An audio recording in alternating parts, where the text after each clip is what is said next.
ലാലേട്ടന് കൊടുത്ത ഈ ഗദറിൻ്റെ പെയിൻറ്റിങ്ങിനെ കുറിച്ച് പറയുകയാണെങ്കിൽ എൻ്റെ വളരെ കാലത്തെ ഒരു ആഗ്രഹമായിരുന്നു സാധിച്ചത്. കാര്യം എനിക്ക് തോന്നുന്നു ഒരു 29 വർഷം മുമ്പാണ് എൻ്റെ അമ്മൂമ്മ മാവേലിക്കര പൊന്നമ്മ പുള്ളിക്കാരുടെ കൂടെ ലാലേട്ടനൊരു ചിത്രം ചെയ്തിട്ടുള്ളത്, ഉള്ളടക്കം എന്ന് പറഞ്ഞിട്ട്. അന്നൊക്കെ ലാലേട്ടനെ പോയിന്ന് കാണണം, ഒരു പെയിൻറ്റിങ് കൊടുക്കണമെന്നൊക്കെ ആഗ്രഹം ഉണ്ടായിരുന്നു. പക്ഷേ അത് ഷൂട്ടിങ് ഊട്ടിയിലൊക്കെ ആയിട്ട് നമുക്കൊന്ന് പോകാൻ പറ്റിയിട്ടില്ല. ഞാൻ കോളേജിൽ പഠിക്കുകയായിരുന്നു.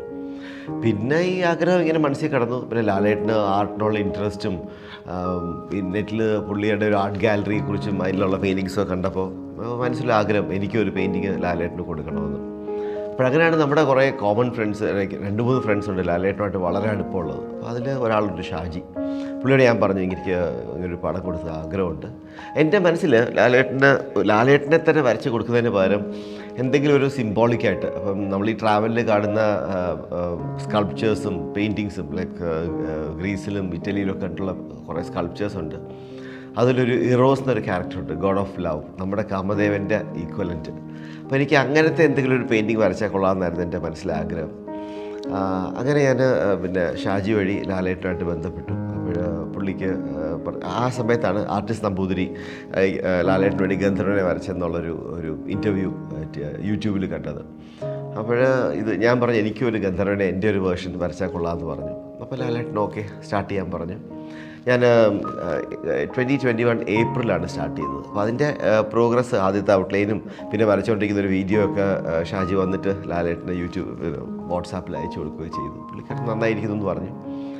പിന്നെ അപ്പം ഞാൻ നമ്മളുടെ ഒരു ടിപ്പിക്കൽ ഗന്ധർവന് പകരം എൻ്റെ മനസ്സിൽ ഈ ഗ്രീക്കും അങ്ങനത്തെ ഒരു ഇമേജസും മൈക്കലാഞ്ചലോ ഡേവിഡും ഒക്കെ ഉള്ളതുകൊണ്ട് കുറച്ചൊരു മാസ്കുലിൻ, ഒരു ഹാൻഡ്സം ഒരാളും, പക്ഷേ അതിനൊരു ഇന്ത്യൻ ടച്ച്. എൻ്റെ എല്ലാ പെയിൻറ്റിങ്സിനും കുറച്ചൊരു രവിവർമ്മയുടെ ഒരു എന്താ ഹാങ് ഓവർ ഉണ്ട്. അപ്പോൾ ഒരു രവിവർമ്മ സ്റ്റൈലിൽ ഒരു യൂറോപ്യനും എല്ലാം കൂടെ ചേർത്താണ് ഒരു പെയിൻറ്റിങ് ചെയ്തത്. ഇങ്ങനത്തെ ഒരു പെയിൻറ്റിങ് ഇല്ല, വളരെ യുണീക്കാണ്. ഞാൻ വളരെ കാലം റിസർച്ചൊക്കെ ചെയ്ത് ഒരുപാട് പടങ്ങളും നെറ്റിലൊക്കെ കുറേ നോക്കിയിട്ട് എല്ലാം കൂടെ കമ്പൈൻ ചെയ്ത്, പിന്നെ എൻ്റെ ചില ഫ്രണ്ട്സിനോടൊക്കെ നിന്ന് തരാൻ പറഞ്ഞു, കൈക്കും കാലിനും ഒക്കെ വേണ്ടിയിട്ട്, ആകെ ഒരു പോസിന് വേണ്ടിയിട്ട്.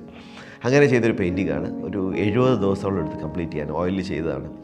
അപ്പം അങ്ങനെ ഇത് ഇടയ്ക്ക് ഞാൻ വിചാരിച്ചു ഇത് കൊടുക്കാൻ നടക്കില്ല. കാര്യം കോവിഡിൻ്റെ ഇടയ്ക്ക് നമ്മുടെ ഡോക്ടർ ജോലിയുടെ ഇടയ്ക്ക് ഇവിടുന്ന് പെട്ടെന്ന് ഓടിപ്പോകാൻ പറ്റത്തില്ല. ഇത്രയും വലിയൊരു പെയിൻറ്റിങ്ങാണ്, ഇങ്ങനെ കൊണ്ട് കൊടുക്കും. അങ്ങനെ ഇരിക്കുമ്പോഴാണ് ഇവിടെ നമ്മുടെ ഫ്രണ്ട് ജോൺ തോമസ്, പുള്ളിയുടെ മകളുടെ റിസപ്ഷന് ലാലേട്ടനോട് വരുന്നു. അപ്പോൾ എൻ്റെ ഒരു വളരെ അടുത്ത സുഹൃത്താണ് നിബു എന്ന് പറഞ്ഞു, നിബു ജോസ്. പുള്ളി പറഞ്ഞു നമുക്കത് ഏറ്റു കൊടുക്കാമെന്ന് പറഞ്ഞ് പുള്ളി കൂടെ വളരെ മുന്നിൽ നിന്നിട്ടാണ് ഈ പെയിൻറ്റിങ് കൊണ്ട് കൊടുത്തത്. ലാലേട്ടന് കണ്ടപ്പോൾ ഞാൻ ചോദിച്ചു എന്തെങ്കിലും മാറ്റം വല്ലതും വരുത്തണോ. പുള്ളി ഫിനിഷ് പ്രോഡക്റ്റ് കണ്ടിട്ടില്ലല്ലോ. പുള്ളി പറഞ്ഞില്ല വളരെ ഗംഭീരമായിരിക്കുന്നു, നന്നായിട്ടുണ്ട്, ഇത് നമുക്ക് എത്തിക്കണം എന്ന് പറഞ്ഞു. ഇനിയിപ്പോൾ അടുത്തത് ജോലി ഇത് അവിടെ എത്തിക്കുക എന്നുള്ളതാണ്.